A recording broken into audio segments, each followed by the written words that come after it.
Before we get started, I want to let you know that unfortunately over the weekend, our systems got struck by lightning. So we're not going to have any sound coming through the speakers. Those that are online, we've got some small microphone pucks up here that are picking that up for the online folks. When we do public comments and we speak from the podium, there won't be a sound that's coming back to the audience. So when you're speaking, and that goes for council as well, to please speak up. So if you will stand and join me in saying the Pledge of Allegiance. I pledge allegiance to the flag of the United States of America and to the republic for which it stands, one nation, under God, indivisible, with liberty and justice for all. We'll continue standing while we have the invocation. Reverend Jonathan Tompkins from St. Andrews by the Sea. Good afternoon, friends. This is a prayer that I have adapted from the prayer of St. Francis to reflect the context of today. Let us pray. Lord, make us instruments of your peace. Where there is hatred, let us sow love. Where there is argument, let us search for agreement. Where there is doubt about democracy, let us restore faith in our freedoms. Where there is despair about the state of the world, let us be a beacon of hope for our town. Where there is darkness anywhere on our island, let us bring the light. O divine Master, grant that we may not so much seek to be consoled as to console, to be understood as to understand, to be loved as to love. We offer these prayers in a humble and listening spirit. Amen. Amen. Thank you.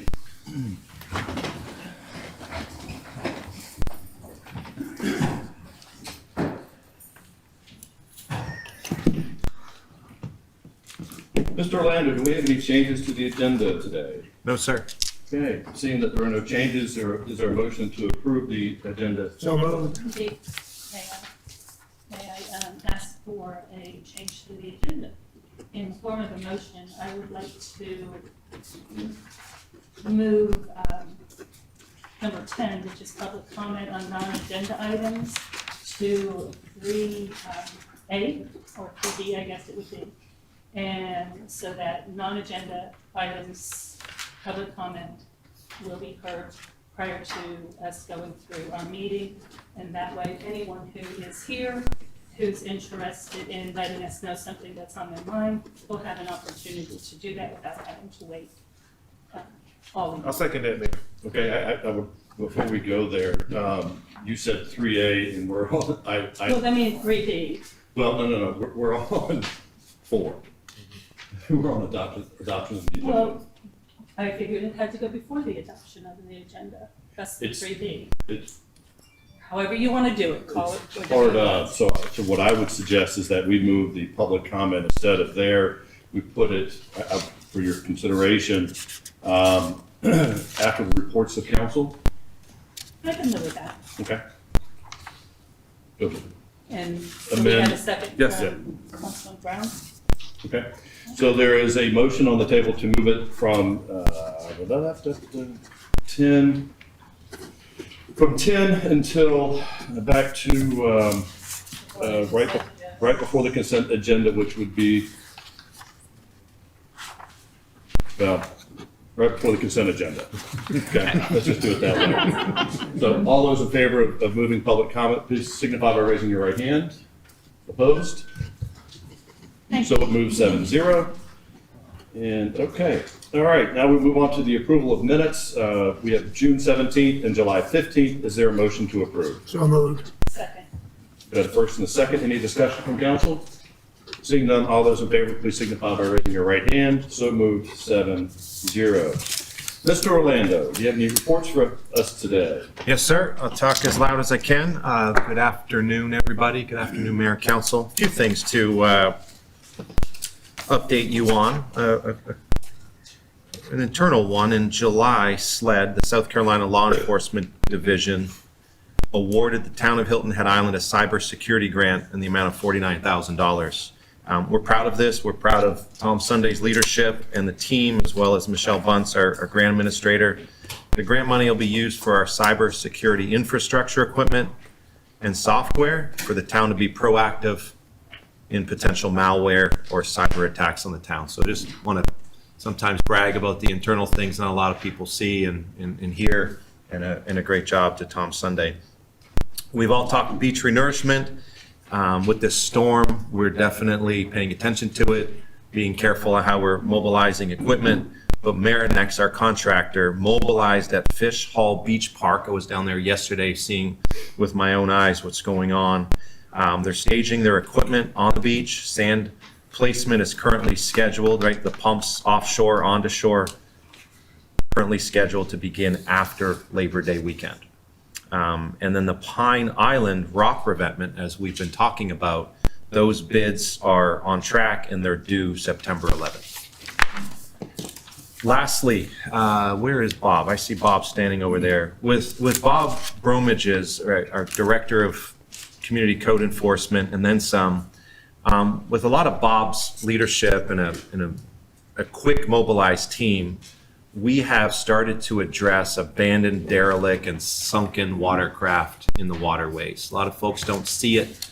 Mayor Perry, you brought Bob and I out there along with Josh Gruber. Feels like maybe even closer to a year ago.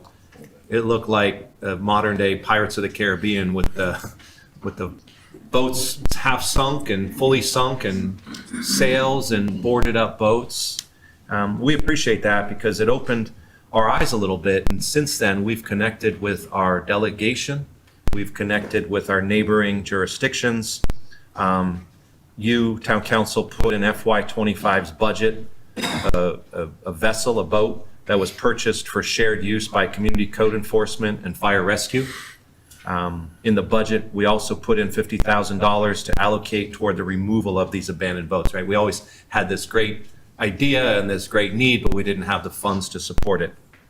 In July as well, and for the last little while, we've been coordinating with a gentleman by the name of Russell Patterson, but he is with the Hilton Head Reef Foundation, also Beaufort County Public Works, Community Code Enforcement, and we've already removed 3 derelict boats. So here's a little bit of detail that we're chasing right now, and we're getting better at this. In July 25, Code Enforcement partnered with DNR, and I think that's a big to do because in the past we weren't always able to partner with DNR. We've always been able to tell DNR what we see. It's different. They came here, they conducted with Bob's leaders, and his department as well, conducted an inventory of numerous suspected abandoned boats in Broad and Skull Creeks. That inventory totaled 16 boats for identification. Of the 16, 7 are moored, sunken, and have been declared abandoned. So there's a process Bob knows of. He made sure they're declared abandoned. So of the 16, 7 have been declared abandoned. 6 have been claimed by owners and remain moored. 3 are under investigation. This week, in coordination with Beaufort County Public Works, and a big thank you to them, Hilton Head Reef Foundation, and our team, we've planned the removal and destruction of 4 of those 7 boats. With budgeted funds, we'll contribute toward the landfill fees. That's where some of that cost is. I saw Bob towing a boat on a line last night. He was excited about that. The cost is the landfill. In addition, over the next month, DNR is scheduling to dive and float the 3, right? So 4 of 7 gone this week, 3 more left. We're going to dive and float the 3 abandoned sunken boats in Broad Creek. So when the sunken boats are floated, depending on the conditions, we'll use our funds to contract with Sea-Tow Company to move the boats if we can't move them ourselves, and with Beaufort County to the boat landings. So moving forward, we're proposing an abandoned boat ordinance, and Mayor Perry, you and I have talked about that, to align with the new state law that was recently updated in May of 25. So great job to South Carolina as well for amending the state law to help us more. And then we'll bring those amendments forward to committee in September, October timeframe. Included in those amendments will be some requirements to obtain permits for mooring, which we don't currently have. And so this will impact newly arriving boats and the 6 boats that are currently moored that have been claimed by the owner. So ultimately, what we're trying to achieve is that requiring permits to moor will help us monitor any new or existing boats to ensure they become properly moored at marinas and on privately owned docks. So I could go on and on protecting marine ecosystems, preventing habitat destruction, preventing navigational hazards, improving public safety, improving waterfront property values, and supporting recreation, but arguably clean, safe, and enjoyable waterways. Thank you to Bob and team. And that concludes my report. All right. Thank you. Next, we have the USCB Sand Shark Welcome Week Proclamation. Could USCB students Daniela Lopez and Giovanna Cruz come forward and accept the proclamation? Unfortunately, Giovanna couldn't make it, so it's just me. That's great. We're glad to have you. So, the town of Hilton Head Island, proclamation. Whereas the University of South Carolina Beaufort is a fully accredited, comprehensive baccalaureate institution with the University of South Carolina system. And whereas USCB provides instruction in 19 undergraduate degree and 2 graduate degree programs to fulfill its mission to respond to regional needs, draw upon regional strengths, and prepare graduates to contribute locally, nationally, and internationally. And whereas USCB is a primary resource for exceptionally skilled healthcare professionals, teachers, hospitality managers, science-based researchers, and computational specialists in the South Carolina Lowcountry. And whereas USCB has a reputation for institutional prominence as a regional catalyst for progress and engine for cultural and economic growth. And whereas USCB's regional economic impact is in excess of 1,230 jobs, $63 million in labor income, and $141 million in economic development. And whereas USCB welcomed more than 2,200 students, their parents, other family members, and friends to campuses in Bluffton, Beaufort, and Hilton Head Island, and to athletic facilities in Hardeeville for the start of the 25-26 academic year. Now, therefore, I, Alan R. Perry, Mayor of the town of Hilton Head Island, South Carolina, hereby proclaim this week, August 18th to 22nd, 2025, as U.S. Sand Shark Welcome Week. Fins up.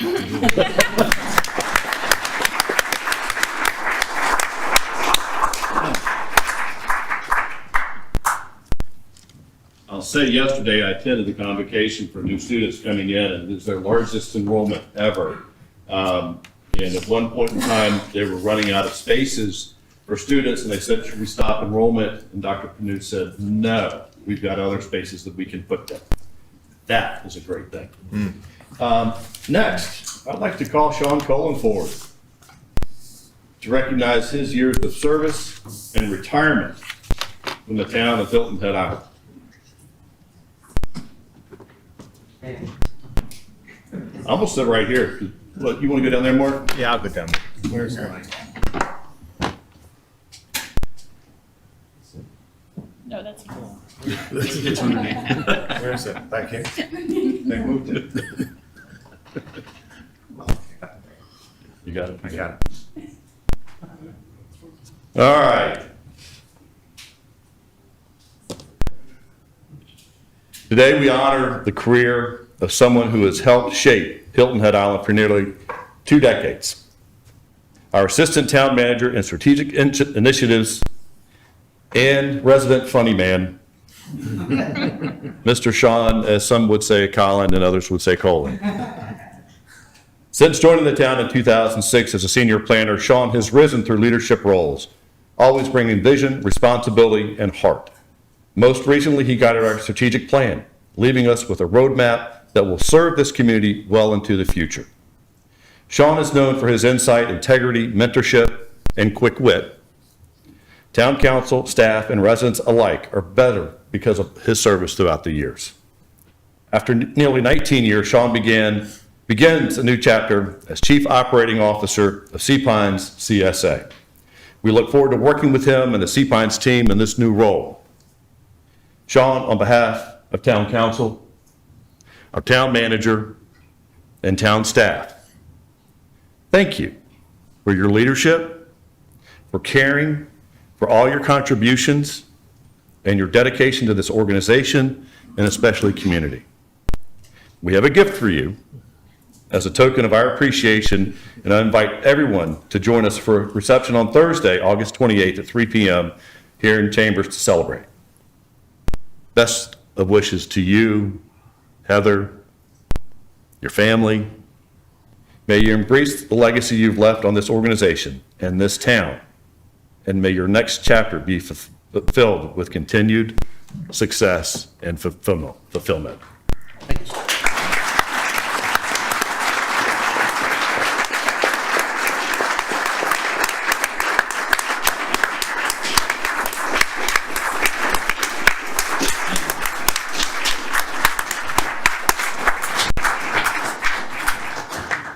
Mr. Mayor? I know this isn't usually a place for public comment, but may I? Because, you know, I've This is been working, special, so I'll let you do that, Jay. I've been working with y'all, with town staff for many, many years, doing what I do, and I just want to say that if I may be so presumptuous as to speak for the public as a whole, having folks like Sean on the staff, someone who is caring, knowledgeable, insightful, and always seems to want to do the right thing, makes my job so much easier. And as you mentioned, the residents here are much better off because of having Sean here. Thank you. Thank you.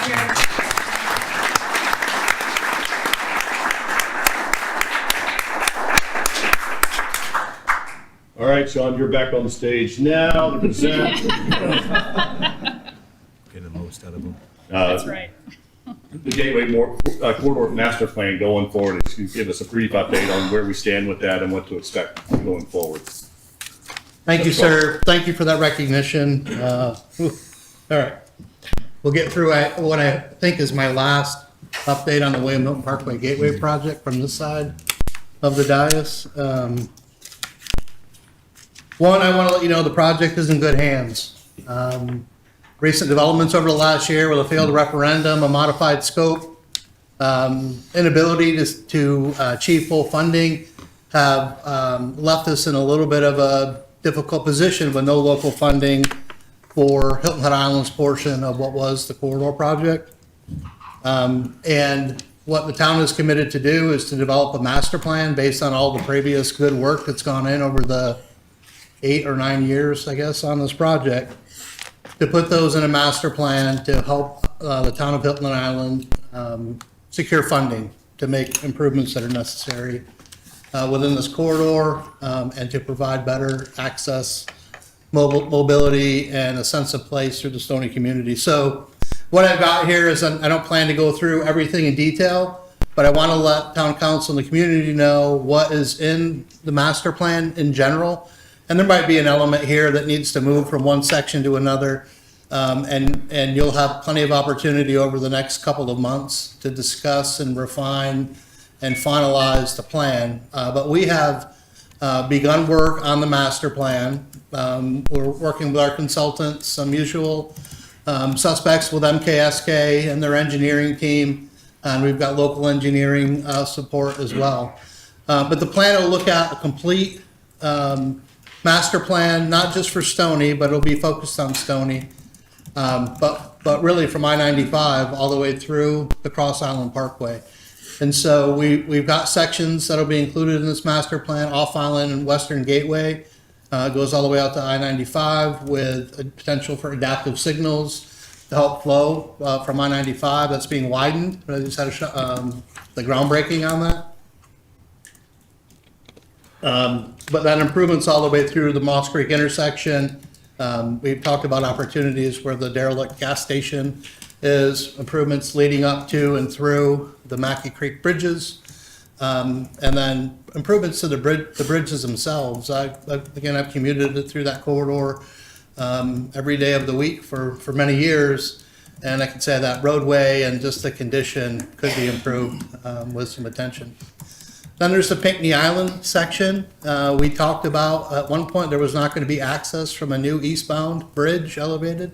More recent discussions are that the design team, the sponsor, and the engineers have found a way to provide access from the new eastbound bridge. But there's opportunities to relocate the existing ferry embarkation from Pinckney Island, potentially to Jenkins Island. And so we'll be looking at that section, Pinckney in particular. Jenkins and Hog Island, how do you access the neighborhoods there? Is there an opportunity for access management to eliminate some of the conflict points on Jenkins Island? Again, potential to put the embarkation, parking and center on the Jenkins Island piece is on piece rather than on Pinckney Island. Improve access to the Jenkins Island Cemetery, and that sort of thing. So, we've included their potential for a park and ride, right? We've heard that, in our strategic plan workshops and others. So that Jenkins Island might be an opportunity for that. In the historic, Stony community, look back at our previously adopted plans, the Stony Initiative area, the Ward 1 Master Plan, the pedestrian mobility connectivity enhancements that we've discussed through several iterations of what we've looked at from the corridor. Include stormwater and resilience improvements in that section, access management. Look at some pedestrian opportunities for bike and peds to cross at an elevated option, and also at crosswalks. Island corridor enhancements, look at the Gullah Geechee Linear Park that was talked about in that area. We've moved forward with a potential acquisition of properties in that community.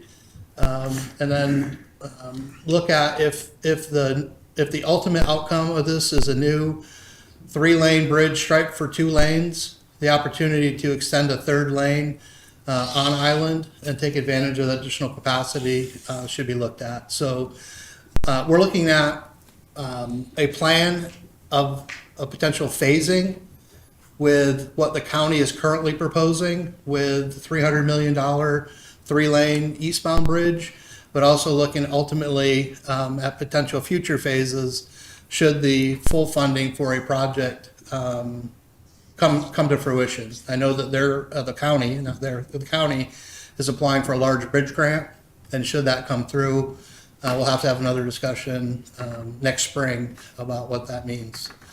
We talked about the importance of the intersections throughout the corridor. So we'll look at all of those, starting on Jenkins Island, where Windmill Harbor is, through Squire Pope, Old Wild Horse Road, Spanish Wells, and Wild Horse, and then Gumtree, and the Cross Island, Merge Point.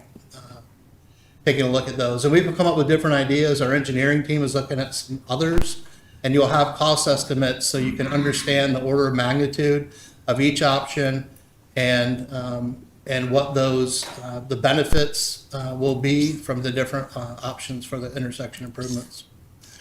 I mentioned connectivity enhancements, looking at Old Wild Horse Road for some streetscape. I think that would be a great opportunity to activate a space in Stony and look at kind of promoting some local commerce there. Some additional opportunity for some new access roads. These are not new concepts. My first year, we were looking at Stony Connector on the south side of Windmill Parkway, and we started to build it, and then the recession hit. So there's some options there, and then look at east-west connections beyond just the parkway. There's a lot of reference documents of action that town council has taken. I've listed them here in this staff report, so hopefully if we need any of those, they'll be easy to find and readily accessible. And then I want to talk a little bit about the implementation timeline. So we heard from council back in this spring when we were discussing the different options with the county, and then the request was going to the State Transportation Infrastructure Bank, what we should do, and it was we need to move forward with our own master plan. So we started working on that back in May. Right now we're in this phase, what I call the phase 3, the June through September, to develop the master plan, but just as importantly, get the engineering opinion and probable cost. We really need to know what things cost, at least with an order of magnitude, so you can make good decisions on the options that you would support moving forward. Phase 4, the plan, well, let me go back here. There will be some discussions with town council. I think the town clerk has started to poll you to have some 2x2 meetings so that we understand and can present to you some of these initial concepts for consideration, and then dive into those that we have we think are worthy to move forward and flush those out a little bit more. So that'll happen in September. The plan right now, and we put it on a draft agenda for October, to have a workshop discussion on the draft plan. That may or may not need to move to November, just with all honesty. It depends on when we can get the final feedback to the consultants, because the engineers need a certain amount of time to do that costing. So it'll be late October or mid-November when I think town council could be ready to have that workshop. And then from that workshop, like we do with every workshop item that requires action, it would come back to a town council meeting for action. Now, whether that's at November 15th or the subsequent meeting, that's the timeline. And ultimately, what we want to do is provide this information to help our legislative delegation identify opportunities for funding for the elements that town council supports. And based on a phasing plan, look at a way to kind of meter this in over time. And then ultimately, the decision on the large bridge grant in the spring and the final disposition of the bridge project will go into that decision-making process as Mark and you all and team work on budget for next year. So I'm happy to answer any questions that you have at this time. And I'm here until next Thursday if you have any beyond today. We know where to find them. Well, I think we'll cover most of it during the workshops and the 2x2s, and this is just kind of outlines it, so. Nancy? Ms. Ransom? Since I don't have a button to push, I'll just raise my finger. A couple of questions, particularly about the timeline and public input. I noticed in phase 2, there was initial engagement with our local delegation, so I'm assuming that's already been done. We wanted to know the time frame to deliver the information related to project and costs, so that our legislative delegation can be effective in the budget development and potential identification of funds to contribute toward the implementation of the project. And so the local delegation is okay with this proposed timeline. Initially, our timeline was to have the information by January. I think they start the DOT starts a little earlier in their budget development process, and I think we got a November date on that. So we're pushing. I would say we're pushing. We will work as quickly as we can to get you the right information to make a decision, and then forward that information at the appropriate time. Again, I'm not sure if the county is going to get the information on the grant in March or April. I think you have a little bit of time before you know ultimately what is going to happen in the corridor versus just the bridge. Mr. Orlando? Following up on what Sean's saying in regard to your question, the delegation is very aware that we are working on this, right? Senator Davis included, but several other of the members of the South Low Country delegation who I've spoke with. I want to just really set the expectation that this should not be a race to a specific finish line, right? I do not want to put us on a 24-second shot clock and put the big sign over the backboard. This work that we're going to do all depends on what y'all want us to do. We know that the state agencies, particularly DOT, is going to work on their budget near the end of the calendar year and the overall budget early in the year.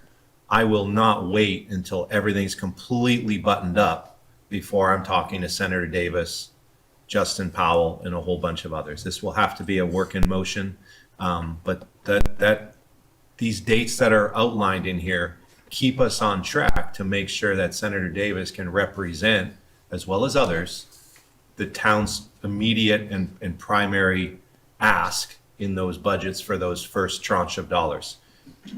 I don't want to set an expectation that we come up with a $60 million plan and we're going to go find $60 million. That's why I'm trying to understand the process as well as understand or really state the expectation. So it's a work in progress. This is a good schedule. They're very aware of it. We've learned from them what the schedule needs to be, and we're going to keep our feet moving. And the other question I have is about the public being able to see the draft plan and to provide comment on it, because I think it's essential that we be upfront about what we're thinking about doing and have multiple opportunities for public comment and input. And I'm a little concerned about not finding that in the timeline. May I jump in? Phase 4, October, November, special town council workshop, public review and plan consideration. Yeah, and my concern is if the only time public has input is at a workshop, then often we have a discussion about it and then the public is left to the end. I would advocate for us having other opportunities for the public to have input, and even looking at time of day for public to have input. Message, man, I'm going to jump in because you're going to Sea Pines. I will say, message heard. We have the entire month of October and the entire month of November, and we will make sure that we add an S at the end of workshop. Thank you. Any other comments from council? Thank you. Thank you, sir. I think that's my last official item before town council. Wow, what a journey. Thank you all. And that's why the mics are off.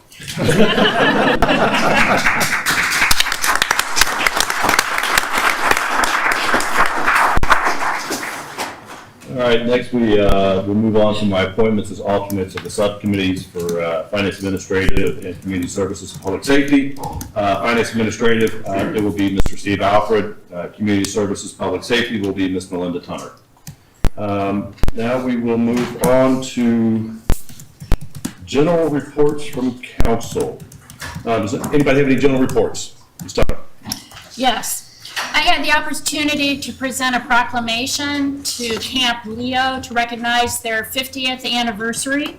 Camp Leo is a free week-long residential camp for children of South Carolina that are legally blind. It's sponsored by the Hilton Head, Bluffton and Sun City Lions Club, and the camp provides a safe and fun opportunity for your traditional camp activities. St. Andrew by the Sea Methodist Church, of which I am a member, transformed their celebration center into that camp environment. And after the proclamation, I had the opportunity to attend their talent show. I got to know camp director Ben Sneed, who is a very interesting and funny man, and learn a lot of history and stories over the last 50 years, and spend some time with the Lions Club support members, as well as the counselors and campers. So again, congratulations to Camp Leo for 50 years. Awesome. Mr. Alfred? I wanted to provide an update on what's going on with Sea Pines Circle for those who travel in and out of Sea Pines or to the Coligny Circle area. The town has been working on this project for some time now, for several years. We've had outside engineering input, including suggested designs for the circle itself, none of which so far have been received with overwhelming enthusiasm. And at the same time, Sea Pines and CSA have been working on problems on Greenwood Drive, which feeds into the circle where much of the delays are, as well as improving the gate. Sea Pines and the town have been working relatively closely on that matter.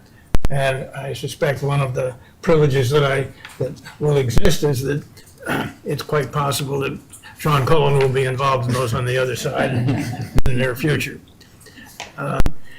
The circle itself is a state highway. 3 out of 4 of the roadways that go into the circle are state highways. Greenwood is owned by CSA. It's a private road. What we have been moving toward in recent months is the possibility of involving the State Department of Transportation to get involved with this project. Among other things, they have access to funds. They have extensive experience in roundabouts and in traffic matters. And so a meeting was held on July 15 that involved representatives of CSA, the town, the State Department of Transportation, the resort, and Senator Davis and myself. And as a result of that meeting, the town has forwarded to the State DOT, all of the engineering studies that we have received so far, our traffic studies, and so forth. The state DOT will be analyzing those. They will review the designs for the circle that we've already received, and they potentially may add on some of their own. And at the moment, we're quite early in the process, but it does look like DOT has some interest in pursuing this project. And there are a lot of benefits to everybody if they proceed to do that. So this project is moving along with all the speed of a turtle, and Thank you. Other general comments from council? I've got a few. First and foremost, a couple of council meetings ago, I asked to get some update on that building, the gas station off Island, and I received communication back from Chair Howard, and the county has been in contact with the owners of the property. They're looking to redevelop it for a gas station, some other things. So it's still held up. They're working on it. They're pushing it. Not a whole lot that we can do since it's not on Hilton Head, but we'll just stay in contact and keep everybody abreast of that. I'd like to invite everybody to Mitchellville Freedom Park on the 27th of August. At 9:30, there will be a groundbreaking, and Ms. Hunter, Mr. Brown, and myself will all three be speaking at that event. So the past, present, and future, which would be awesome. And I got two more things. And one of them is I want to talk about real briefly the moratorium that's going to be discussed in executive session, and the expectations that we're getting legal guidance for process. What is it that we need to talk about? How do we work this in the public eye? And everything that we do with the discussions on what it is that we're looking to do will be in the public. But we just need that legal advice to guide us as to how we move forward, or how we don't move forward. I don't want to put that preemptive out there, just so that we've got the governance of it, the guidance of it, and all that. So I just want to put that out there so the public is aware. And then lastly, last Friday, I believe it was the 15th, was Mr. Alfred's birthday. So wish him a very happy birthday. Next, we will move on to committees, council committees. Ms. Becker, Low Country Area Transportation Study. Thank you, Mayor. I'm glad you did bring up the matter of the discussion on a potential referendum. And I would request that we do as much of that conversation in the public between us. I'm not sure what we're getting legal advice on until we come to some ideas about what we're discussed. What did I say? Referendum. Moratorium. Until we know what we're asking legal advice on. And I think that conversation that gets us there should be public. And so perhaps tonight, instead of moving directly into executive session on that, we have some of that discussion in public where it belongs. So moving on to the Low Country Area Transportation Study. We did meet on Friday, August 1st, and a number of things were discussed, mostly information related, having to do with 5B, if you're following that, mostly pertains to Bluffton.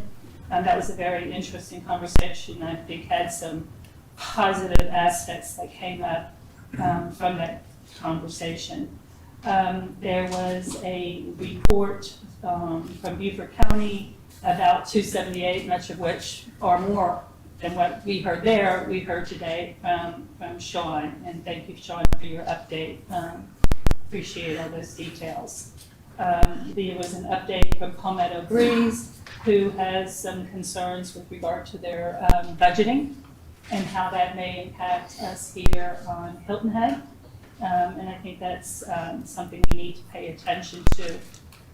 In addition to that, there were some minor corrections, et cetera, that took place. But that's the report from LATS for this month. The next meeting, these are open meetings, and you can attend. They're at TLC. The next meeting is October 3rd at 10 a.m. So if you're free and interested, stop by. A lot of people show up. It's a good meeting. Okay, thank you. Mr. Alfred, Low Country Council of Governments. The Low Country Council has moved to an older month schedule, so there was no meeting last month. Thank you. Ms. Tunner, Beaufort County Airports Board. Okay, there's a lot going on at the Beaufort County Airport Board, and I've got 3 projects that I want to bring to your attention. The first one is Project Cloud. So Project Cloud is a new proposed fixed-base operation that would be at Hilton Head Airport and provide services to general aviation, so that's private and corporate jets. That proposal includes providing fuel, parking, new hangar space, and other amenities. It's an economic development project with Lone Palmetto. They're the largest reseller of Cirrus aircraft, and it'll bring 51 jobs with an average salary of $80,000 to the island. At the meeting, the Beaufort County Economic Development Corporation and a representative from Lone Palmetto came to give their presentation, and they received unanimous approval at the board meeting last week to move forward with a non-binding letter of intent, and that focus is going to be on the lease and the development agreement. This will be prepared and will be put in front of Beaufort County Council for approval shortly. So from a town perspective, we need to make sure that any concerns that we have are addressed in this agreement, and I have been working with the residents surrounding the airport as well to identify those concerns and make sure that those are also included in these agreements. There is no commitment to a timeline as the Army Corps of Engineers needs to do their work, but it is included in their master plan, which lays out the next 5 years. So that's project number 1. Project number 2 is the movement of taxiway F. So this is the taxiway. So the airport is going to move taxiway F, which is on the west side of the airport, an additional 100 feet closer to Beach City Road. The reason for the work is a safety-related issue. So as the runway was extended to 5,000 feet, larger planes are coming, and the distance between the runway and the taxiway doesn't meet the FAA's requirements. And that's why the taxiway needs to be moved over 100 feet. The other taxiway, which is parallel, taxiway A, has already been moved. At last week's board meeting, the airport approved a contract to hire Talbert Bright in Ellington to prepare the environmental assessment for this project, which is the first step. In order to move 100 feet, there will be an impact to 12 properties which have been identified along the fence line of the airport. Those properties will need to be acquired and demoed in order to complete this work. It includes a business on Matthews Drive, 4 on Hunter Drive, 2 on Blue Jay Way, 3 on Finch Street, and 2 on Beach City Road. And although there are 12 properties, there are more than 12 businesses. Some of those properties are one entity, and other properties have warehouses for multiple businesses or offices for multiple businesses. So at the airport board meeting, I made it very clear that business retention is a priority for the town of Hilton Head, and we are already facing concerns regarding relocations of businesses off the island, and that the airport will need to step up to support these businesses, both the owners of the land as well as the businesses on the land. So to facilitate that process, John Rembolt and I talked about a workshop to lay out a transition plan, look for grants and relocation programs that may be available. But this is something that the airport would lead. And the public will have the opportunity to provide comments and feedback as this project moves along. The last project is the master plan. So the master plan is the opportunity to define what the airport is going to be over the next 10 to 20 years. We had our first meeting. I am on the stakeholder group. So the first meeting was your traditional consultant meeting, where you do a SWOT analysis and you look at the history and all of that. So not a lot out of that first meeting. We will meet every 6 weeks, and the work will be completed over the next 12 to 18 months. Deliverables include a comprehensive master plan, an updated airport layout plan. There CIP for the next 5 years and a public engagement strategy. So they're going to set up all the materials to be available to the public during the process. I don't have that yet. We just received our first copy of our notes.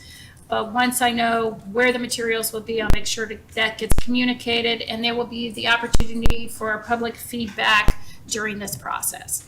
So as I said, there's a lot going on at the airport. All right, thank you, very comprehensive. Mr. Mayor, if we move off of that, I appreciate Ms. Tunner's being involved in this process, okay? Obviously, there's a lot going on. As far as the master plan is concerned, even though it is a county project with federal funding, I think we need, and this is outside of what we've got in our current strategic plan, but I'm bringing it up here because I think it's appropriate.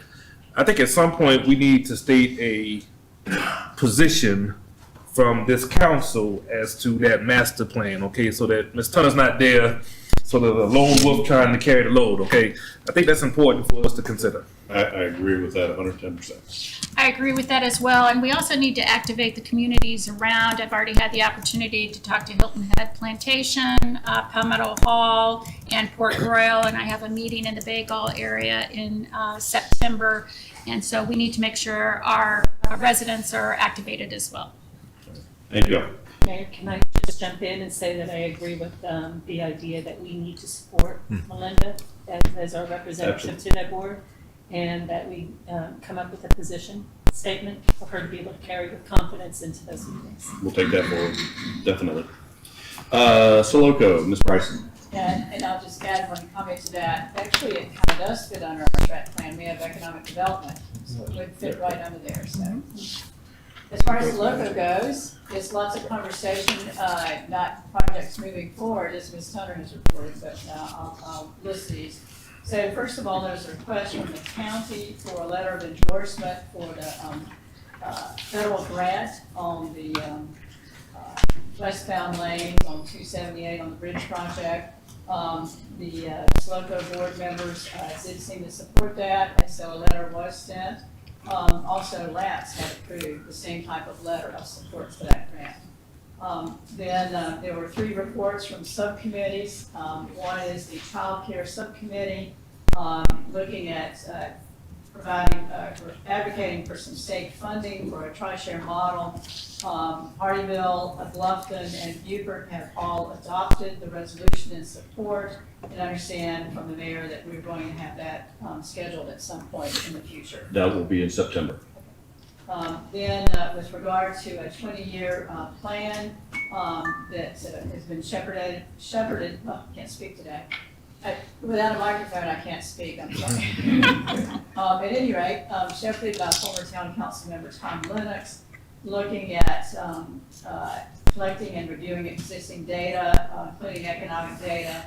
And there were a lot of questions about the proposal, especially since there have been previous regional plans considered, and the SLOCO board was concerned about duplication, so there's more work to be done on that before it really moves forward. There'll probably be more reports about that in the future.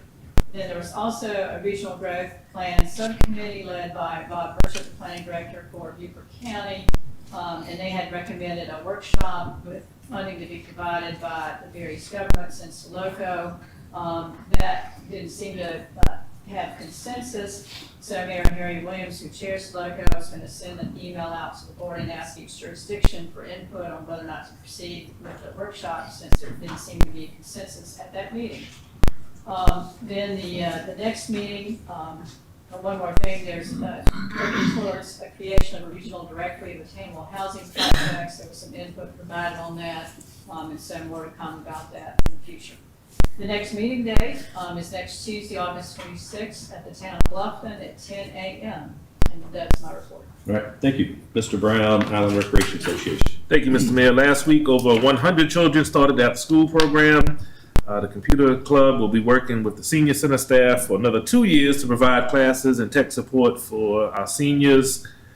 5 local swim teams will be using the rec center pool for practices and meets this fall.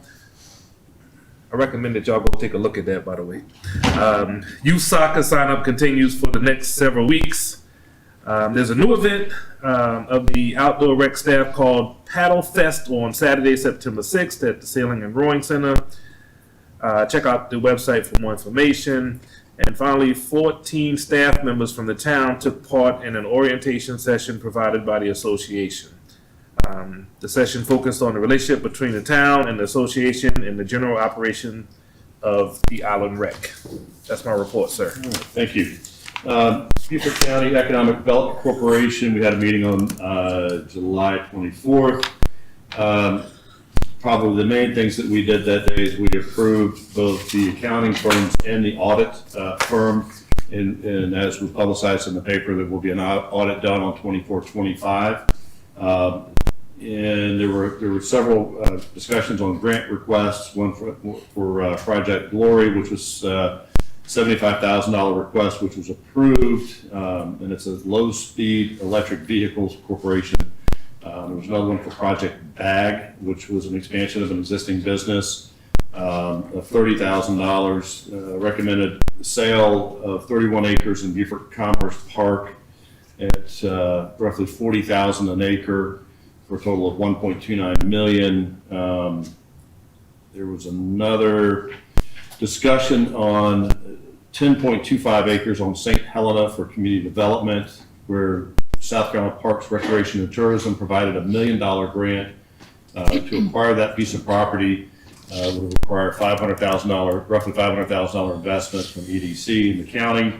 And then there is also another buyer on the other side to take that property if it is desired by the EDC to move that forward to that realm, which is another community event. So a lot of things are going on outside of Hilton Head, but we still push for some economic development for Hilton Head, and we hope to see some of that coming our way soon. Gullah Geechee Historic Neighborhood Development Corporation, Mr. Brown. There will be a meeting tomorrow at 10 a.m. We will be receiving an update on the wayfinding application for the CDC website. We will also go through the process of nominating and electing officers, and the board will meet in executive session to discuss potential property purchases. Okay. And Ms. Becker, Community Service Public Safety Committee. So our committee canceled a meeting for yesterday. The item on the agenda was not quite ready yet. And so we're looking forward to bringing that forward as soon as possible. It may be before our September 15th scheduled meeting date. And if not, we will be addressing that by then or on that day. So September 15th is the next meeting of Community Service and Public Safety that is regularly scheduled at this time. Okay. And Mr. Brown, Finance Administrative Committee. Coming up for the F&A committee meeting on August 25th, we will be hearing an update from Coastal Communities Development Corporation, also known as CCDC. We will also be presented with the FY 2026 monthly financial update, consideration of a resolution delineating names and areas of focus for town council subcommittees, and consideration of a resolution approving the 25 to 29 5-year consolidated plan required by the U.S. Department of Housing and Urban Development for participation in the Community Development Block Grant Entitlement Program. That's it, sir. Thank you. Next, we'll go ahead and move on to public comment on non-agenda items. Section 2-5-70 of the Town's Code limits each person to 1 3-minute comment when addressing council. At the end of your 3 minutes, you're asked to conclude your comments. Please maintain a decorum suitable for the meeting and refrain from using any profane, abusive, or obscene language. If you have any materials you'd like to give to council, please give them to the town clerk after you are finished speaking. And also remember, we don't have microphones that are working, so speak up. So Kim, do we have anybody signed up? We to do. speak? Richard Busy.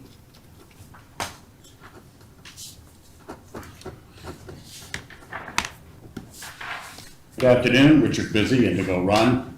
You're about to discuss probably, in my view, the single most important issue facing our town, a moratorium on short-term rentals, timeshares, and new subdivisions. And yet this discussion is not in public, but rather behind closed doors. The town attorney has told you that it's legal. I'm willing to bet that I could find an attorney who would tell you it's not legal. Use your common sense. Executive sessions are only intended for limited topics such as legal strategy, personnel issues, or contract negotiations. They are not meant to discuss public policy. When that happens, this is not working. When that happens, residents are deprived of hearing your rationale, and we, the public, lose our chance to share our thoughts before votes are taken. Now, I understand that legally, no votes are taken in executive session. I understand that, but let's not kid ourselves. The way it usually works is this. The council meets behind closed doors, and if there's a consensus, the council will come out, the mayor will ask if there are motions coming from the secret meeting, a council member will make a motion, and a vote is taken, typically with no public discussion. Is that democracy in action? Many towns in South Carolina have issued moratoriums. Press the pause button and take 6 months to evaluate our situation. Sitting back, many people have said, it's too late. Well, sitting back and doing nothing and letting our island continue to erode should not be an option. And we should not be afraid because someone yells lawsuit. And for those residents watching this at home, if you'd like to add your name to our petition, simply go to change.org and search for Hilton Head Moratorium and add your voice. The last time I checked, the town's organization chart shows the residents of Hilton Head are on top, and everything else flows from there. Well, that's not how it feels, I gotta be honest with you. And as a community member recently noted on Nextdoor, and I quote her, important community decisions should be made in the open where every resident can hear, see, and participate. That's how transparency works and how our council should work for us. Thank you. Thank you. Dave Ferguson. Good afternoon, Dave Ferguson, Shipyard. Before I start, I'm going to talk about the strategic plan, but Sean, I want to say your team did an impeccable job. So thank you. But do we have a strategic plan or do we have a strategic distraction? Think about that for a minute, because we can't answer that honestly. We're not really going to get very far. I've worked with many organizations, businesses, nonprofits, and local governments on strategic plans. And one truth is always the same. A plan that tries to do everything usually ends up doing not much of anything. The current strategic plan is filled with good intentions and worthy ideas. But like the last few plans we've seen, it tries to take on too much at once. When that happens, projects get delayed, priorities shift, progress stalls, and you don't hit your goals. A real strategic plan has 3 non-negotiables: focus, clear limited priorities; accountability, specific people responsible for each action; measurable results, deadlines and metrics the public can track. We call those SMART plans. Right now, our plan has far too many goals and projects to be credible. We're talking about too many major initiatives at the same time without clear trade-offs or realistic timelines. It's like trying to build 10 houses with 1 crew and 1 toolbox. My strong recommendation is this: cut the number of goals and projects by at least half. Focus on the 3 to 5 priorities that will have the greatest impact for Hilton Head right now. Why not the 5 you voted on at the first strategic plan workshop? Put those in writing, assign responsibility, measure outcomes, and give the public regular progress reports. I understand why the plan looks the way it does. It's tempting to include something for everyone. It feels good in the moment and avoids conflict. It's people pleasing, but that's not leadership. Leadership is about making hard choices, saying no to some things so we can truly say yes to the important ones. Your job is not to make people happy. I'm not suggesting you lower ambition. I'm suggesting you raise your odds of success. A shorter, sharper plan will produce visible wins the community can rally behind. And when residents see real progress, trust in the leaders grow. If we keep passing these everything plans, we'll keep getting nothing results. But if you focus, commit, and hold yourselves accountable, we can make this plan you look back on and say, that's when Hilton Head truly started moving forward. Thank you. Thank you. Chester Williams. I'll pass. Linda Harrington. Christopher Cliff.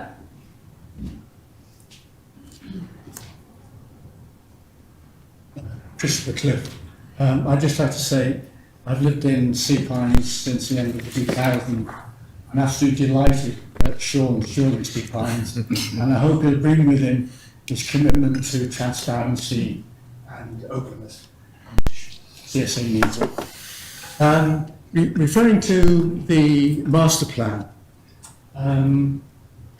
I think if people check the chronological order of events since June 25 that is, they'll discover that the SCDOT and Beaufort County are not committed to the call of Sean's proposal.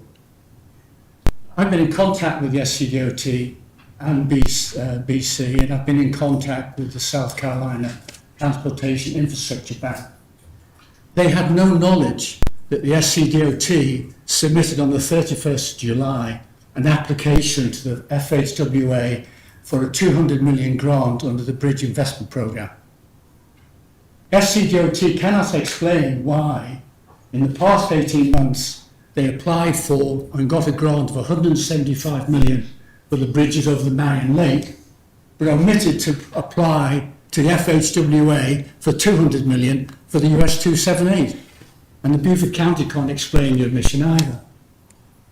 Moving on, Beaufort County's project manager has not got a copy of the application. And he's told me in writing just how the hell he's going to get one.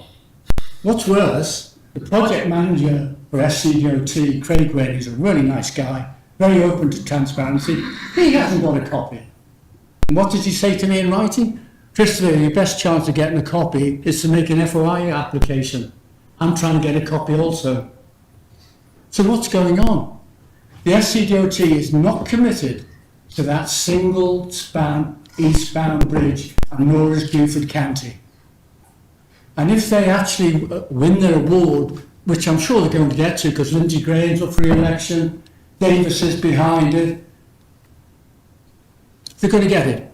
Unambiguously, they're going to get it. The FHWA has got an absence of applications, and they've got £9.2 billion to award, and they've actually sent out a memorandum the 2nd of June saying, please apply, which South Carolina DOT claimed that was an amendment to the procedure. That's nonsense. All they were doing was saying, please apply. So what could happen in the next 12 months is Sean's programme could fall apart. Now, picking up David Ferguson's point, and I hope anyway, Alec will agree, where David Johnson's committee went astray, it digressed outside its original terms of reference. And it became, let's do everything job. And we lost our focus. And we got into a terrible mess. And anybody who was present during June 2024, Mr. Cliff. No, just carry. Your time. Oh, he's gone. Oh, Yeah, yeah. I'm glad Sean's coming over. Yeah. Thank you. There's no buzzer this time. No. Beth Petro.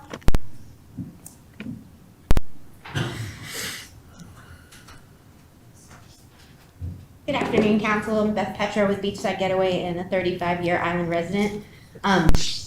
The moratorium discussion, while I appreciate that the legal advice needs to be done, I agree with everybody's statements that these are conversations that need to be done with the public's involvement. And I'm not going to take 3 minutes, but in a very quick and short consideration, rentals are down this year island-wide. Things are changing. We are definitely post-COVID bubble, and there's a lot of things that have been put in place that are working. The code enforcement is working so well that I actually had a property owner get called by code enforcement today for using their pool in the middle of the day. So let's use what we have in place and get that perfected, finish the LMO before we make these additional changes. Thank you. Thank you. That's all. That's all? Okay, great. Thank you. Now, let's see, let me find out where we are. No, next we have consent agenda items 8A, 8B, 8C, and 8D. These items were approved unanimously at first reading on July 15th, and there have been no changes. Is there a motion to approve the consent agenda as presented? So moved. Second. We have three. Okay. Does anybody in the audience sign up to speak on this? Yeah.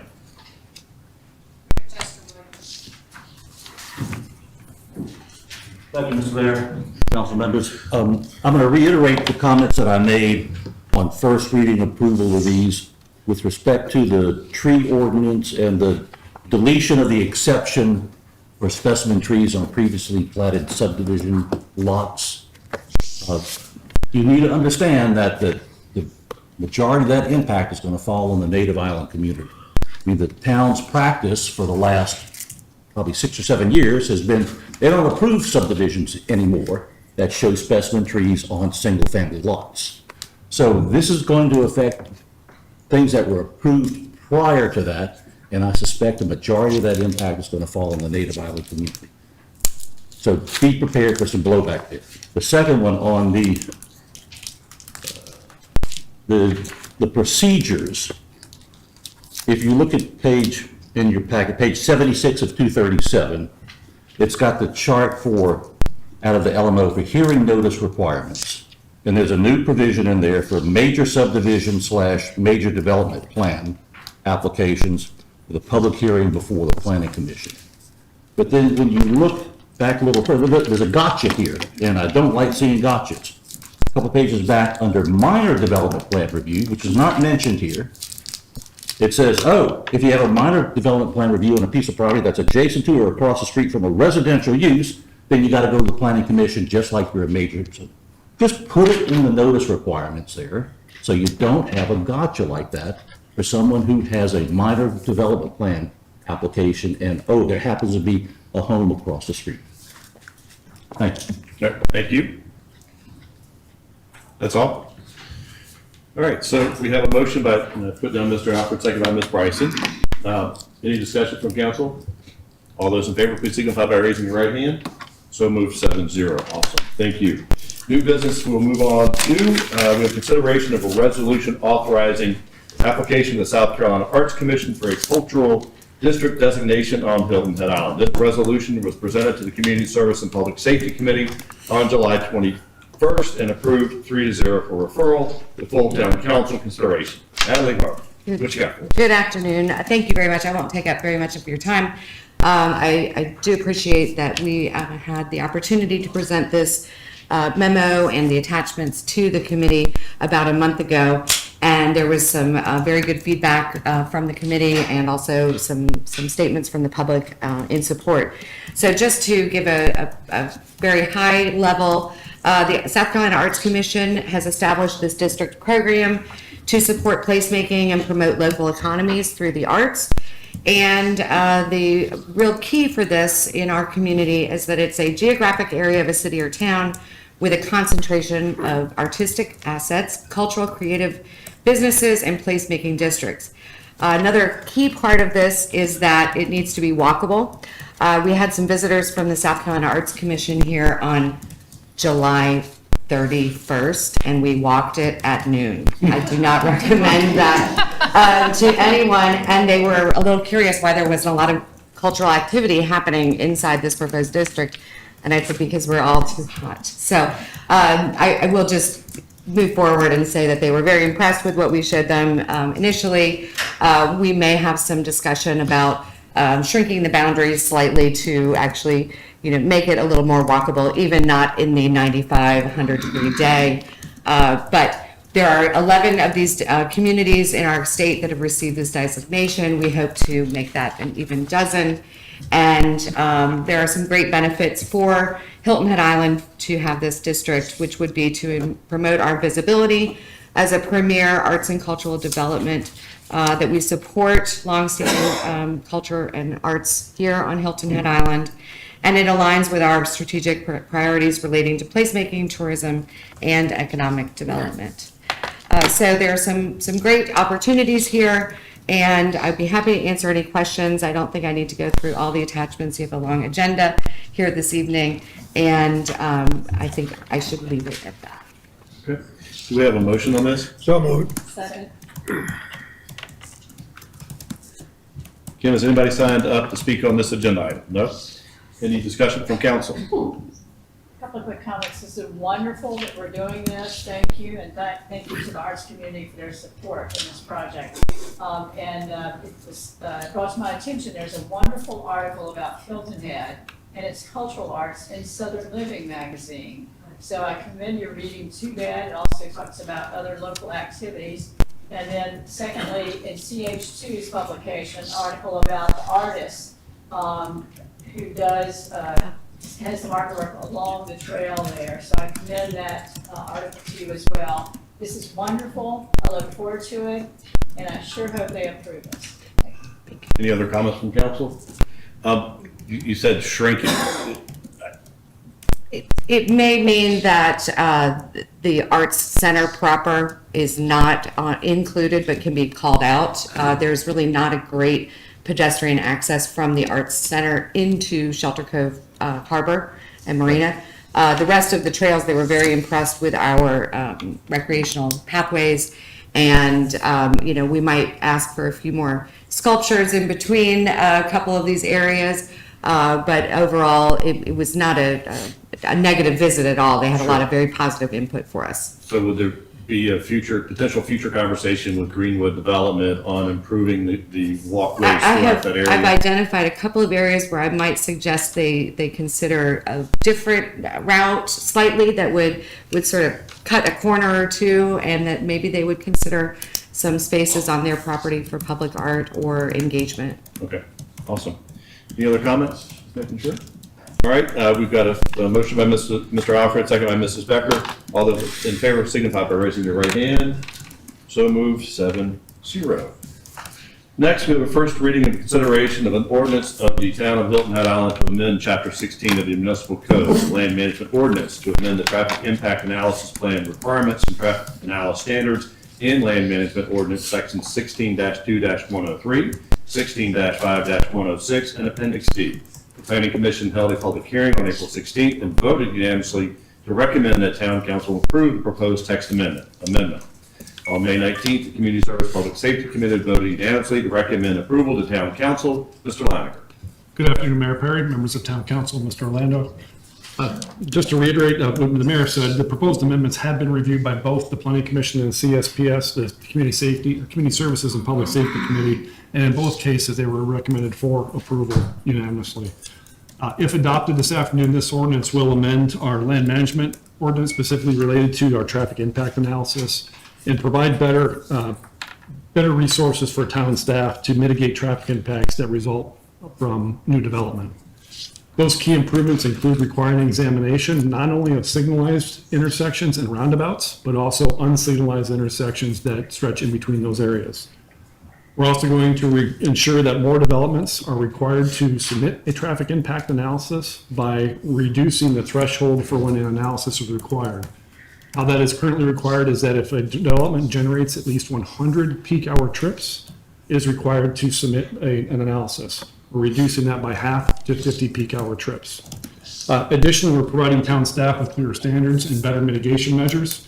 Right now, we consider signal timing, phasing of signals, striping, and turn lanes as potential improvements for mitigating traffic impacts. We're adding a whole host of other tools in our toolbox, including geometric improvements, road widening, ability to change and modify crossovers through medians, and a host of other mechanisms that are set out in the code.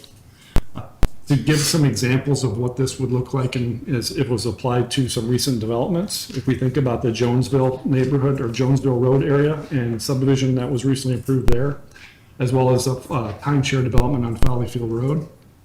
In the case of the Follyfield Road development, there was not a traffic impact analysis required based on the current standards. Under these new standards, an analysis would be required.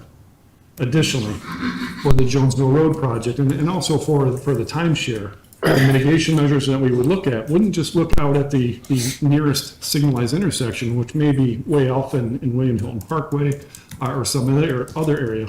We'll analyze everything in between, so signalized intersections and other measures. I think it's important to also note what it doesn't allow or doesn't require. It will not require a developer to put in traffic calming measures, speed humps, other measures like that. The developer is required to mitigate the impacts of their traffic. So we're not looking at longstanding issues or issues that aren't related to their traffic. And that's an important note to make. As far as the approval process, as I mentioned, Both Planning Commission and CSPS did review this and recommend unanimous approval. In the case of the committee approval, there was a recommended change. That change, as a result of the committee review, there were concerns that were expressed by both members of the committee and the public regarding the removal of a provision that allowed the number of peak hour trips that are generated by new development to be discounted by pre-existing traffic that may have been generated from the site.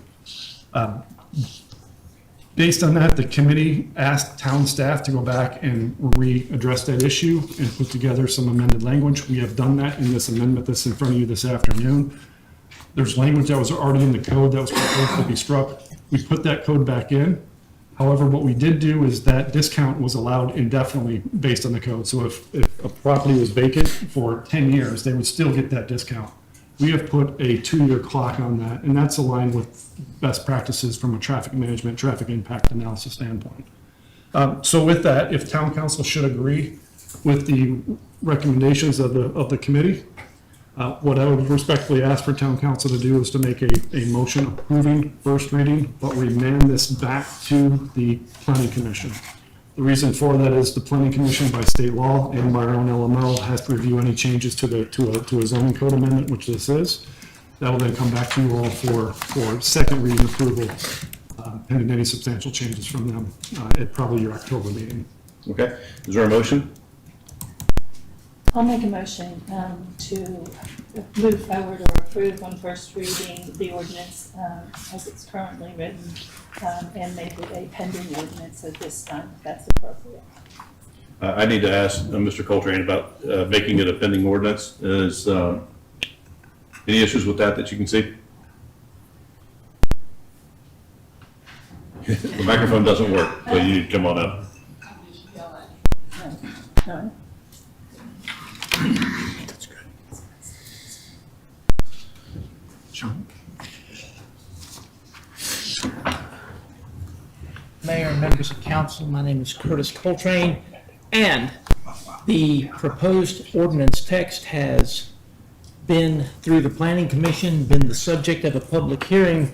Council has stated its intention to move forward with this under the law governing pending ordinance doctrine in South Carolina. Yes, you can do that at this time. Okay, thank you. Is there a second? Second.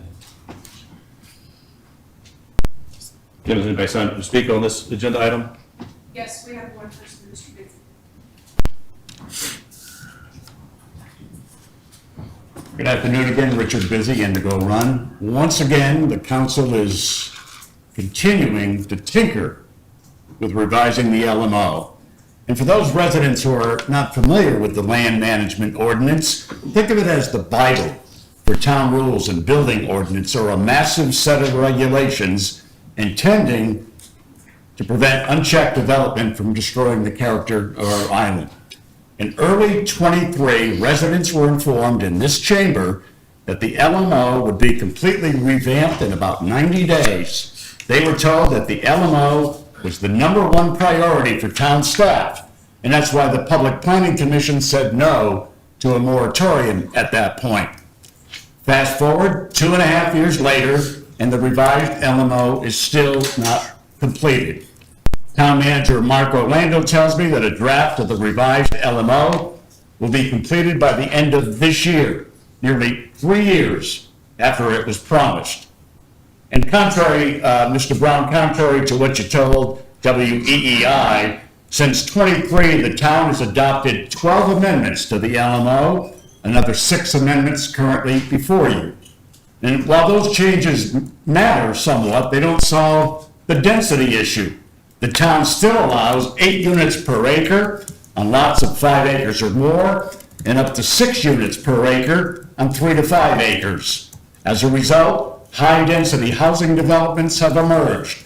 Short-term rentals in residential neighborhoods have not been addressed by these changes that you're tinkering with.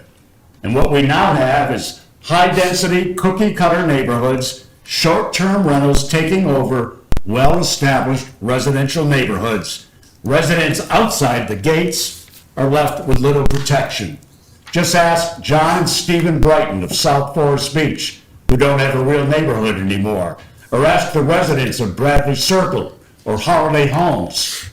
These short-term rentals are commercial entities. They're not residents. In essence, they're small hotels. We all know it.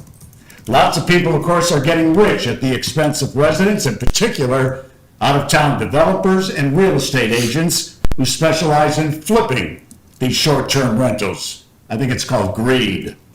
And let us be very clear, Hilton Head is virtually built out, and subject to the fact checkers out there, my calculations show that 97.5% of our island has been developed. 97.5. So any moratorium is going to have a limited impact on new developments, but it would impact short-term rentals and timeshares. So let's stop fooling ourselves and approve a moratorium now.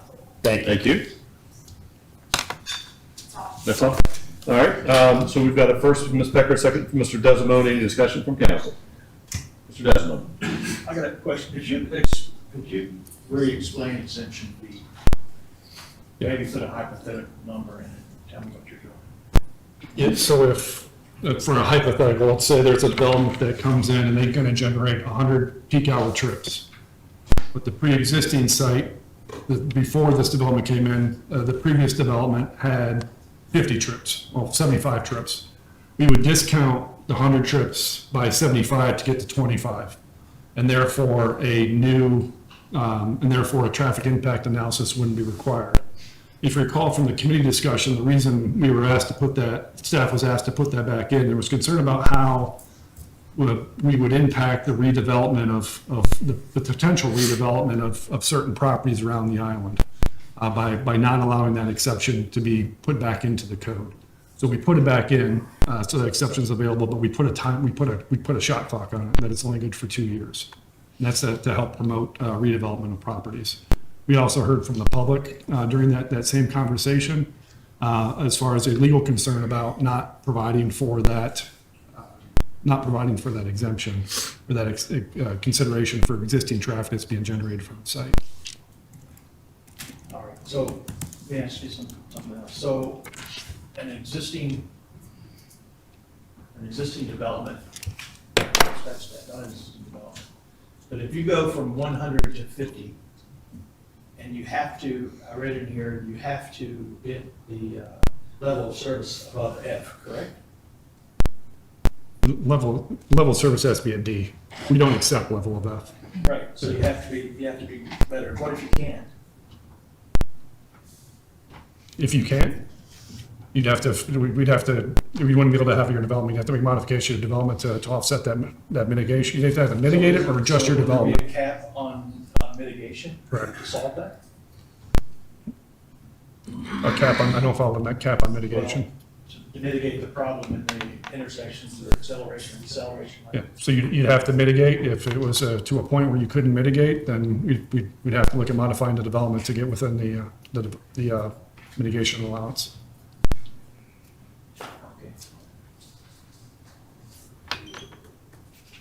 Okay, Ms. Bryson?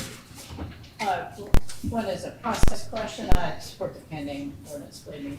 But I think I heard a request to also include our amend in our motion. Does that need to be a separate motion, or does that need to be a part of the principal motion?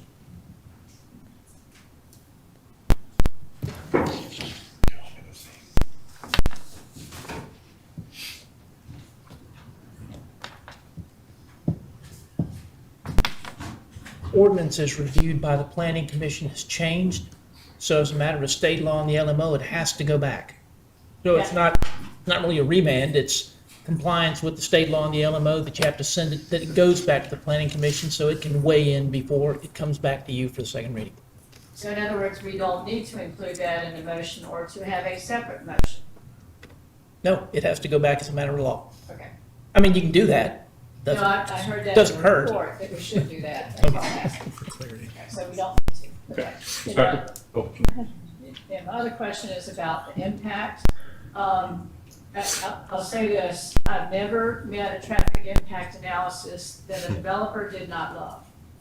Because the fact of the matter is, the developer has to pay for these, and they always get the results they want. So I don't want the public to think that because you're making these amendments.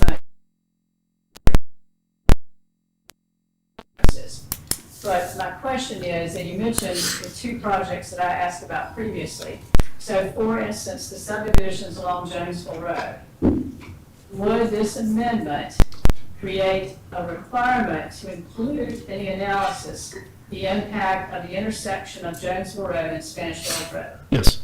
Okay, and what might be the tools the staff could use to influence the outcome of that intersection as a result of this amendment?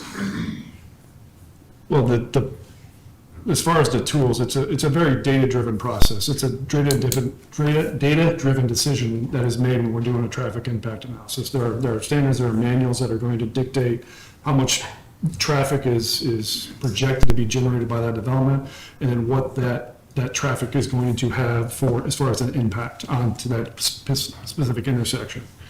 As far as then the tools is once there's a threshold, once an impact to an intersection has been demonstrated, then we can go into the toolbox and it'll be a process that the engineers work through to understand if we're getting a long queue for right turns, we need to add a right turn lane. Conversely, if there's a long queue for left turns, we'd have to provide a left turn lane. So the data is going to lead us to decisions, and then those decisions will put us back into our toolbox to say, okay, well, this is the issue, here's the resource we have available to fix that. So what happens if the analysis by the engineer says you don't need any mitigation at that intersection? Then they wouldn't be required to provide mitigation, but it's all based on standards that the traffic engineering world works from. So it's not an arbitrary decision, it's something based on standards and specifications. Yes, I realize that. But I just want the public to know that we're doing what we can, but it's going to be based on those standards and that engineer's interpretation of the standards. Ms. Becker? Sure. A couple of things actually to follow up on Councilman Bryson's comments, but first, one of which is, who's responsible for those fixes if they were The developer. necessary? The developer. The developer is responsible for the cost of those fixes. Okay, just wanted to make sure that was clear for everyone. I think you mentioned the transfers on the one of the things that this I would prefer to see is help provide some of the safety concerns that was not for those who live in the part of the area. The traffic is one thing. We've discussed that. We know you guys are I know there's but there are serious safety issues. Not speed bumps, speed tables, those sorts of things, reduction of the speed limit are critically important to those neighborhoods. And they're going to be the works of development starts to be opened up. So I don't know if I can go through that. I want to see what we have going. I hope we can address that just thank you. But secondly, you know, really address the safety issues that are created by this traffic that these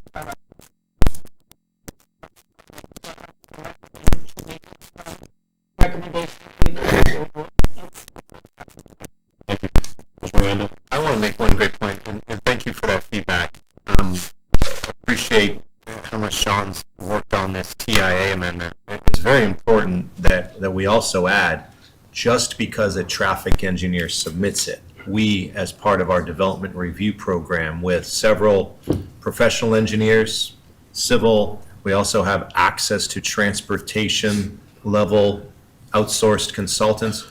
We will question, and absolutely we will question if we need to, those traffic impact assessments. It's not just a submittal and a given. We assess it, we review it, we assess it, and we will comment on it like we do with a tree, like we do with any type of civil. This transportation review also occurs as a diligent review of our program.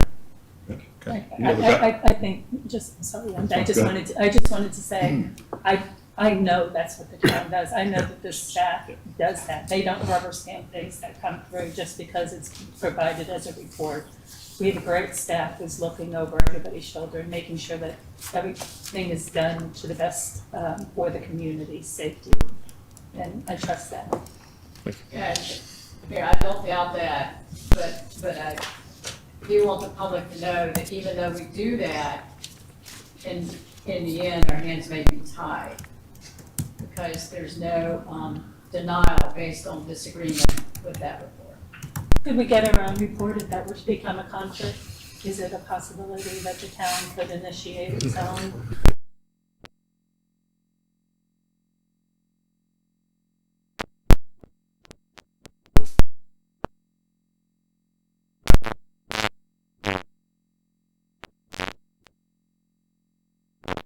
At that point.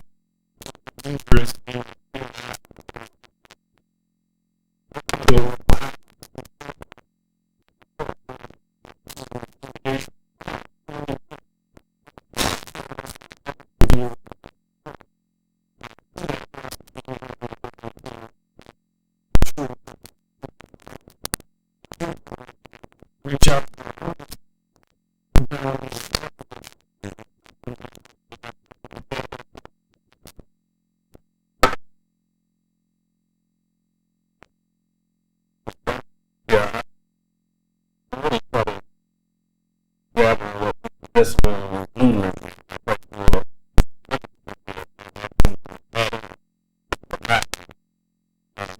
Another component.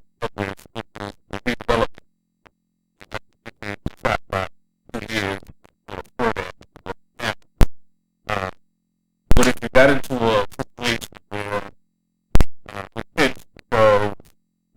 of the development geographically, there's issues with the mitigation piece, but this also allow itself to go through the Board of Zoning Appeals to come to some resolution if it's an extraordinary situation. Absolutely. It's part of the zoning code, it's part of the elemental, so anything in there is appealable to some exceptions, I should say, but that would not be one of the exceptions. Technically.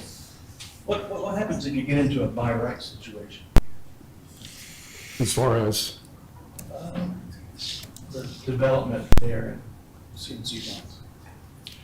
so by right, you still have to, even though your use is permitted by right, and you may be changing from one use that's by right to a new use that's by right, if there is a change in the traffic impact, you still have to study that, you still have to mitigate it. So the by right is, the by right applies, but it's a separate issue from traffic impact. You still have to mitigate your traffic if you're increasing traffic, even though your use may be You're only permitted. going back 24 months, not off of the existing structure. Now, We're gonna go back 24 months.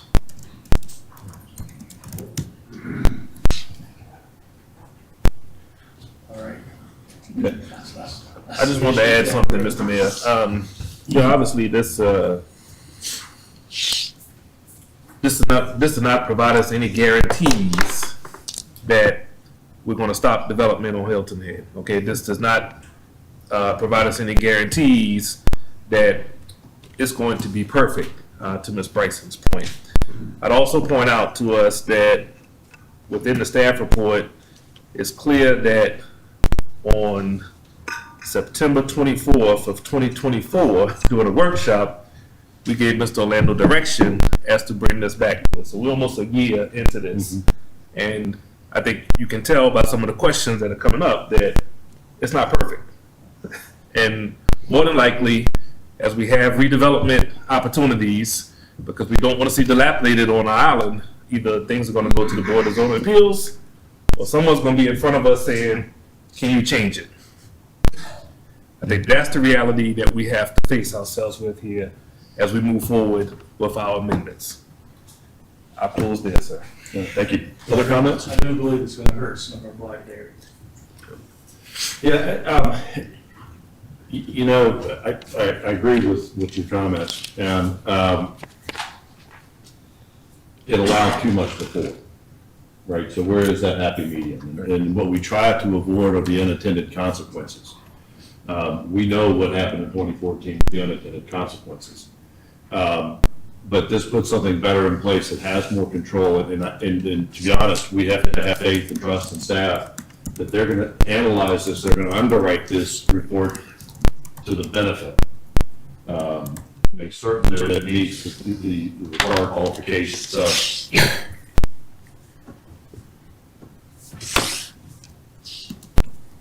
I think it improves.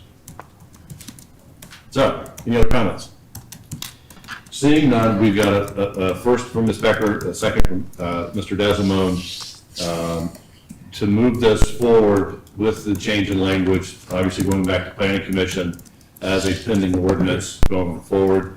All those in favor, please signify by raising your right hand. Did we have public comment? Oh, do we have public comment? There was none. There was none, there was none, yeah. Well, you, sir, I did sign up, I got emailed it. That's it. Sign up for all, yes. You signed up for all, okay. If I may, Chester Williams, if I can explain, the reason this language is in there is, if I'm a developer and I've got a piece of property that has a retail store on it, and I want to redevelop it for multifamily residential, whatever. The law says that the town can require that I mitigate the adverse traffic effects that my development is going to cause. But if you don't allow me, and right now, the property already is generating traffic because of that retail use there. I'm going to get rid of that retail use, and I'm going to get rid of the traffic that is generated along with it. In return, I'm going to put something else there. Now, if you don't allow me a credit for what I'm removing, then you are forcing me to mitigate for pre-existing effects that I did not cause. And that is not permitted under the Supreme Court rulings under the U.S. Constitution. So that's the reason, the legal reason, I think, why you need to add that, keep that exemption in there. Thanks. All right, thank you. All right, so since we had a public comment, I'm going to ask it one more time if there's any other comments from council. All right, seeing none, all those in favor, please support, raise your right hand. Opposed, that moves 7-0. Thank you. Let's see, next we have first reading and consideration of an ordinance of the town of Hilton, Rhode Island, authorizing the conveyance of a .02 acre of real property located at Dunnigan's Alley and providing for severability and an effective date.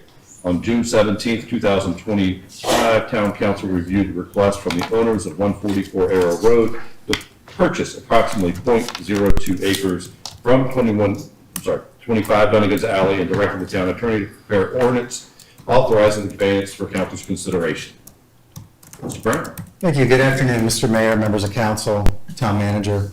As we discussed on June 17th, there were a lot of events that led up to this request. There was also a considerable amount of research by staff as well as the town attorney. And having had the opportunity to meet on site with both the current owner, the prospective buyer, this is a fair resolution to resolving encroachment issues and cleaning up the property line between the town-owned property at 25 Dunnigan's Alley and 144 Arrow Road. Thank you. Okay. Is there a motion? I move, excuse me, that we approve the ordinance as written. Do I have a second? Second. Anybody signed up to speak on this, Ken? Mr. Williams. Okay. Any discussion from council? Seeing none, all those in favor, first from Mr. Becker, second from Mr. Alfred, transfer .02 acres, please signify by raising your right hand.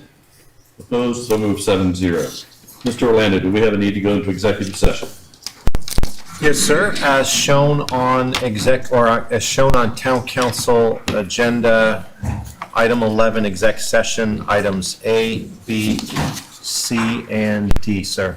Okay, do I have a motion to go into executive session? So moved. Do I have a second? Second.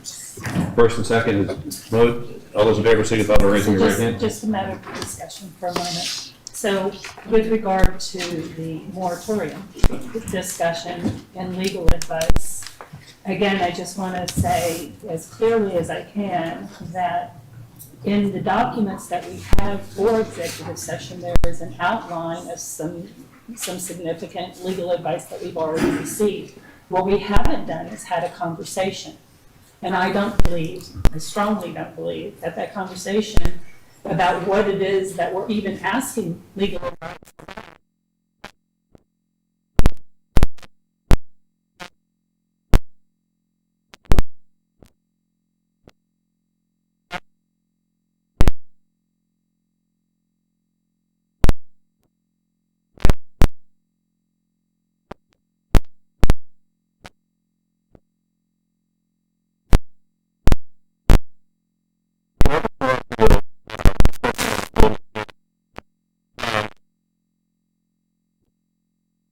we too often villainize. There are matters that we have to discuss behind closed doors when it comes to legal activities, when it comes to property sales, which are very personal endeavors. I think we can find other topics that we can argue about that we should do in the public realm. For an example, the appointments of our boards and commissions. We interview people behind closed doors for that. And tonight, it is clear that we are simply receiving legal advice on a potential activation or not of a moratorium. If we come out of it tonight and say we want to further explore that, you better believe that that's probably going to fall on the committee's agenda or a workshop. We will talk about it in front of everybody. So, I have the floor. Thank you. You're done. Apologies. So as far as discussion about executive session this evening, Mr. Mayor, I am ready to support us moving forward with our business at hand.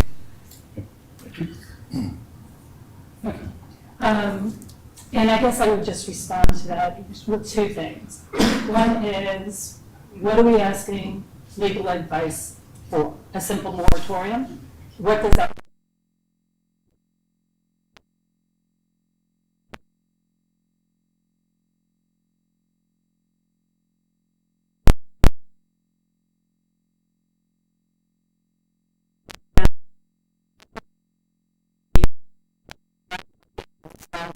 about that? So I think that's part of the discussion that I think we should talk about. I'm going to leave it because I can see that I'm going to be uploaded. But let me also make another point about executive session. It is a confidential atmosphere. And I just want to point out to this body who's sitting up here that there have been at least one recent experience where confidentiality has been broken. And I'm not sure who wants to anyway, but it sounds wrong, unnecessary drama, and less story. And I'm going to request that we're going to go into executive session that is we retain that confidentiality, which needs to be which we all need to do. That's why this